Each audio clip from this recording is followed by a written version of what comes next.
Micah 3. Then I said, Listen, you leaders of Jacob, you rulers of Israel.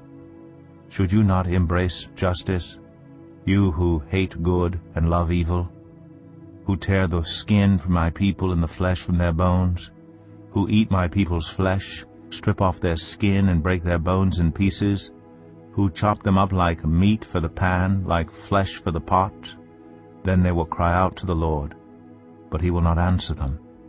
At that time he will hide his face from them, because of the evil they have done. This is what the Lord says. As for the prophets who lead my people astray, they proclaim peace if they have something to eat, but prepare to wage war against anyone who refuses to feed them. Therefore night will come over you without visions, and darkness without divination. The sun will set for the prophets, and the day will go dark for them. The seers will be ashamed, and the diviners disgraced. They will all cover their faces, because there is no answer from God.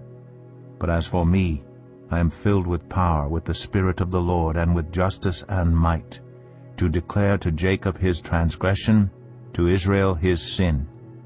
Hear this, you leaders of Jacob, you rulers of Israel, who despise justice and distort all that is right, who build Zion with bloodshed and Jerusalem with wickedness. Her leaders judge for a bribe, her priests teach for a price, and her prophets tell fortunes for money. Yet they look for the Lord's support and say, Is not the Lord among us? No disaster will come upon us. Therefore, because of you, Zion will be plowed like a field, Jerusalem will become a heap of rubble, the temple hill a mound overgrown with thickets. Revelation 10. Then I saw another mighty angel coming down from heaven. He was robed in a cloud with a rainbow above his head. His face was like the sun, and his legs were like fiery pillars. He was holding a little scroll which lay open in his hand. He planted his right foot on the sea and his left foot on the land, and he gave a loud shout like the roar of a lion. When he shouted, the voice of the seven thunders spoke. And when the seven thunders spoke, I was about to write, but I heard a voice from heaven say, Seal up what the seven thunders have said, and do not write it down. Then the angel I had seen standing on the sea and on the land raised his right hand to heaven, and he swore by him who lives forever and ever, who created the heavens and all that is in them, the earth and all that is in it, and the sea and all that is in it, and said, There will be no more delay.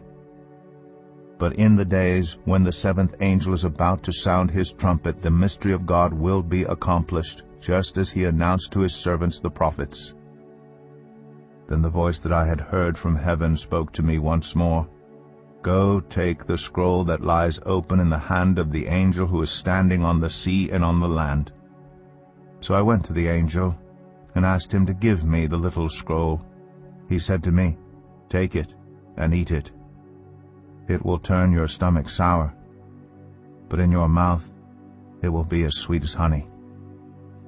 I took the little scroll from the angel's hand and ate it. It tasted as sweet as honey in my mouth. But when I had eaten it, my stomach turned sour. Then I was told, You must prophesy again about many peoples, nations, languages, and kings.